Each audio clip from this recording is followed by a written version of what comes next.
আসসালামু আলাইকুম, সবাইকে ওয়েলকাম করছি রুমিস কিচেন অ্যান্ড রেসিপিতে।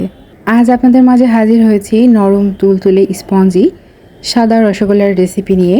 ঠিক যেমন সাদা রসগোল্লা আমরা ইন্ডিয়াতে দেখে থাকি, সচরাচর আমরা এরকম রসগোল্লা মেলাতে পারি না মন চাইলেও। তবে আজকে আপনাদের সাথে শেয়ার করব ঠিক তেমনই একটা স্পঞ্জি সাদা রসগোল্লার রেসিপি, আর কিভাবে পারফেক্টলি রসগোল্লা আপনারা বাসায় তৈরি করবেন।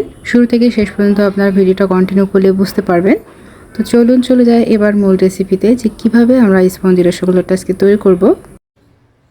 শুরুতে আমি এখানে নিয়ে নিচ্ছি 1 লিটার দুধ, আর এখন চুলা জালটা অন করে দিয়ে ফুটে আসা পর্যন্ত অপেক্ষা করব। আর এর মাঝে আমি ছানাটা কাটার জন্য নিয়ে নিচ্ছি 1 চা চামচ ভিনেগার আর 1 চা চামচ পানি। দুধ ফুটে আসার আগ পর্যন্ত আমরা অপেক্ষা করব। একটু ভালো করে ফুটে আসলে তারপরে আমরা ছানাটা কাটবো। আর এখন দেখতেই পারছেন ভালো করে কিন্তু ফুটে উঠেছে। এখন চুলা জালটা একটু কমিয়ে দিয়ে এখন এই ভিনেগারের পানির মিশ্রণটা অল্প অল্প করে দিয়ে দিচ্ছি, আর আলতো হাতে নাড়াচাড়া করছি। আর এখন কিন্তু দেখতেই পারছেন এখন ছানাটা কিন্তু কেটে গেছে। এখন আপনাদেরকে দেখিয়ে দিচ্ছি যে ছানাটা কাটার পরে এই পানির রঙটা ঠিক কেমন হবে। আর এই পর্যায়ে কিন্তু ছানা কেটে যাওয়ার পরে বেশিক্ষণ জাল করা যাবে না, তাহলে ছানাটা খুবই শক্ত আকার ধারণ করবে। আর ভিনেগার দেওয়ার সাথে সাথে গুঁড়ি গুঁড়ি ভাবে ছানাটা এভাবে কেটে যাবে। তার একটুখানি পরেই দেখবেন জমাট বেঁধে যাবে বড় বড় দলা হয়ে। ঠিক সেই মুহূর্তেই চুলা জলটা অফ করে দিয়ে ছানা থেকে গরম পানিটা ঝরিয়ে নিতে হবে, আর ঠান্ডা পানি দিয়ে ছানাটাকে ভালো করে ধুয়ে এটাকে পানি ঝরিয়ে নিতে হবে। আর আপনাদের হাতে যদি সময় থাকে তাহলে কিন্তু ছানাটাকে ঝুলিয়ে নিয়ে পানি ঝরিয়ে নিতে পারেন। আর যদি সময় কম থাকে তাহলে কিন্তু এভাবে হাত দিয়ে চাপ দিয়ে দিয়ে পানিটা বের করে নিতে পারেন। তবে একেবারে পানিটা ঝরিয়ে শুকনো করে নেওয়া যাবে না, হালকা একটু পানি থাকলে ছানা মাখার সময় সুবিধা হয়।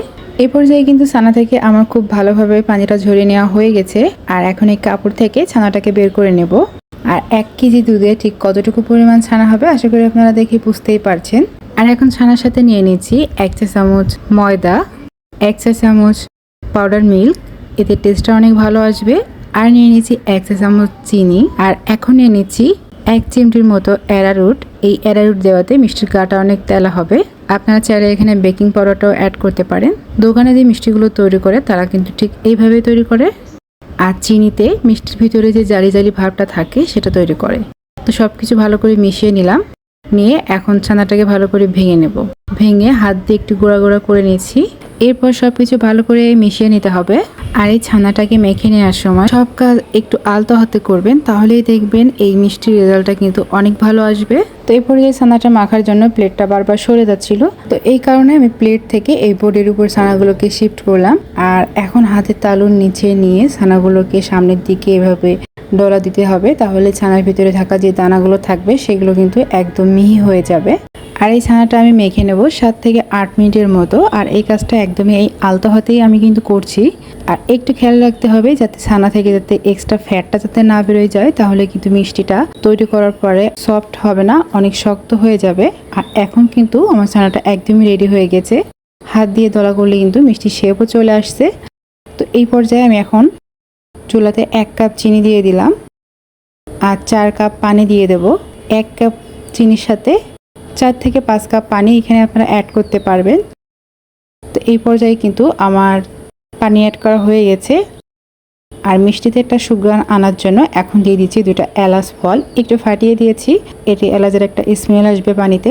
তো এই পর্যায়ে পানিটা ফুটতে থাকুক। আর এখন আমি যে ছানাটা রেডি করে রেখেছিলাম এটা থেকে এখন মিষ্টি শেপ দিয়ে নেব। তো 1 কেজি দুধের ছানা থেকে বড় বড় সাইজের 5টা মিষ্টি এখানে করতে পারেন, অথবা একটু ছোট সাইজ করলে বেশ অনেকগুলো আপনারা করতে পারবেন। তো আমি এখানে একটু বড় সাইজ করে নিচ্ছি। আর দেখতেই পারছেন মিষ্টির সাইজটা ঠিক কেমন হয়েছে। আর আমার মিষ্টিগুলোও কিন্তু অনেক গোল গোল হয়েছে। এই পর্যায়ে কিন্তু আমার সবগুলো মিষ্টি তৈরি হয়ে গেছে। আর আপনারাও চাইলে কিন্তু কাজটা করতে পারেন, যেদিকে মিষ্টি তৈরি করবেন আর ওপর দিকে পানিটা ফুটবে, তাহলে সুবিধা হচ্ছে মিষ্টি হয়ে যাওয়ার সাথে সাথেই ফুটান্ত চিনির শিরাতে অ্যাড করে দিতে পারবেন। আর মিষ্টি শেপ দিয়ে সেটা যদি অনেকক্ষণ রেখে দেন তাহলে কিন্তু নিচ থেকে মিষ্টিটা চ্যাপটা হয়ে যায়। আর এই পর্যায়ে আমি চিনির শিরাতে অ্যাড করেছি 1/2 টিস্পুন ময়দা, সেটা একটু পানি দিয়ে গোলায় নিয়ে তারপরে চিনির শিরাতে দিয়ে দিয়েছি। তাহলে হবে কি যে চিনির উপরে যে ফেনাটা উঠবে তার সাথে কিন্তু চিনিতে থাকা ময়লা বা পানিতে থাকা ময়লা সেটা কিন্তু ফেনার সাথে উঠে আসবে। তখন আপনারা এই ধরনের একটা ছাকনা দিয়ে উপর থেকে কিন্তু উঠিয়ে নিতে পারবেন খুব সহজ। আর এই পর্যায়ে কিন্তু আমি মিষ্টিগুলো সব অ্যাড করে দিলাম, দিয়ে দেখতেই পারছেন ওই ময়দা আর পানিটা দেওয়ার কারণে মিষ্টিটা কিন্তু আমার ঢাকনা দিয়ে ঢাকা লাগবে না আজকে আর। এটা ওই ময়দার কারণে কিন্তু ফেনা তৈরি হবে, আর ফেনা তৈরি হলে মিষ্টিগুলো কিন্তু একদম ঢাকা পড়ে যাবে।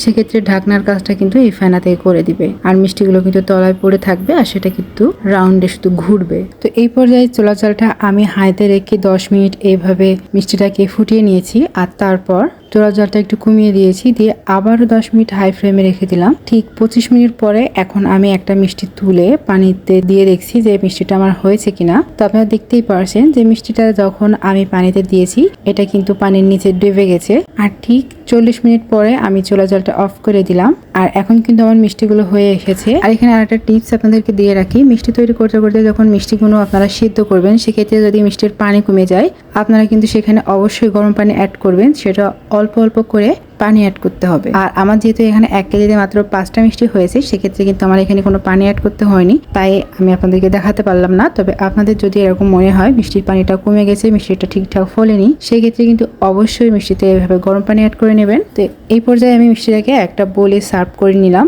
আর নিয়ে এই মিষ্টিগুলোকে এখন 7 থেকে 8 ঘন্টার জন্য আমি রেস্টে রেখে দেবো। তো 7 থেকে 8 ঘন্টা পরে আমি ফিরে এসেছি, আর এখন এই স্পঞ্জি রসগোল্লাগুলা একটা মালসাতে আমি উঠিয়ে নিচ্ছি। আর এই রসগোল্লার ঝোল থেকে কেউ ভাববেন না যে ঘোলা হয়েছে, আসলে এটা মিষ্টি থেকে বের হওয়া যে তেল বা যে ফ্যাটটা থাকে সেটাই কিন্তু উপরে ভেসে আছে। আর রসগোল্লার ঝোল ঠিক যেমন পাতলা হয় মিষ্টি হয় ঠিক কিন্তু সেরকমই হয়েছে, একদমই পারফেক্ট নরম সাদা স্পঞ্জি রসগোল্লা। আর এটা দেখার পরে নিশ্চয়ই আশা করি সবারই অনেক জিভে পানি এসে যাচ্ছে। তবে একদমই সহজ আর একদমই ইজি এই স্পঞ্জি রসগোল্লার রেসিপি আপনারা কিন্তু চাইলে বাসায় তৈরি করতে পারেন। তাহলে আর দেরি না করে আপনারা কিন্তু বাসায় এই স্পঞ্জি নরম তুলতুলে এই মিষ্টির রেসিপিটা কিন্তু বাসায় তৈরি করে নিতে পারেন।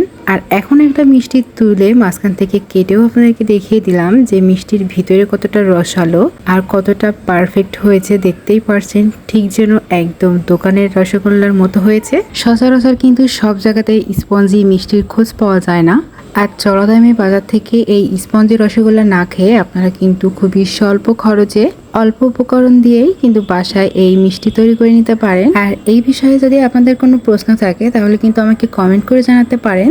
আশা করি আজকে ভিডিওটা আপনাদের অনেক উপকারে আসবে মিষ্টি তৈরিতে।